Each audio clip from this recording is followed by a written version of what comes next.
We've all felt it.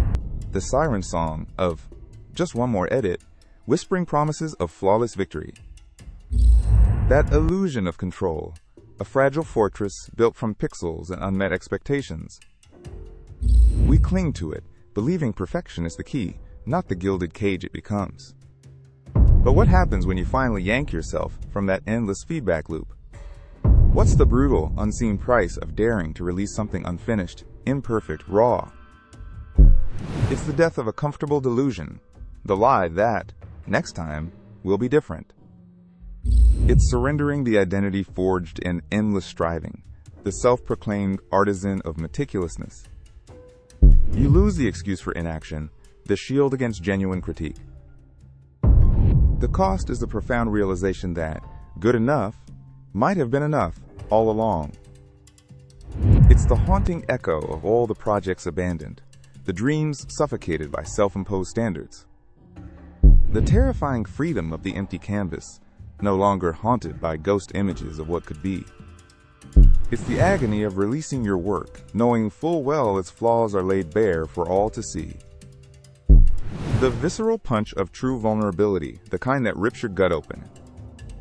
This isn't about laziness, it's about courage, brutal, unyielding courage. The courage to say, this is me, right now, with all my glorious imperfections. You sacrifice the mythical future, where everything is perfect, for a tangible, imperfect present. You exchange the endless chase for the quiet, difficult dignity of completion. The cost is the grief for the perfect version you never quite built.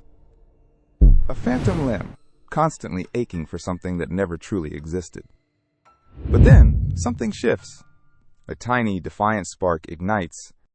The fear of judgment slowly, agonizingly begins to recede.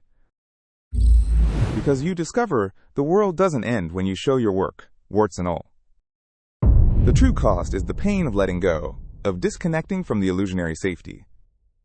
But the reward, it's the actual tenner's doing, the undeniable reality of creation. It's building the muscle of resilience, scar tissue forming overexposed nerves. You forfeit the endless potential of almost, for the gritty tangibility of done. The agony of internal silence, where the critic's voice once roared now barely whispers. This is the gut check.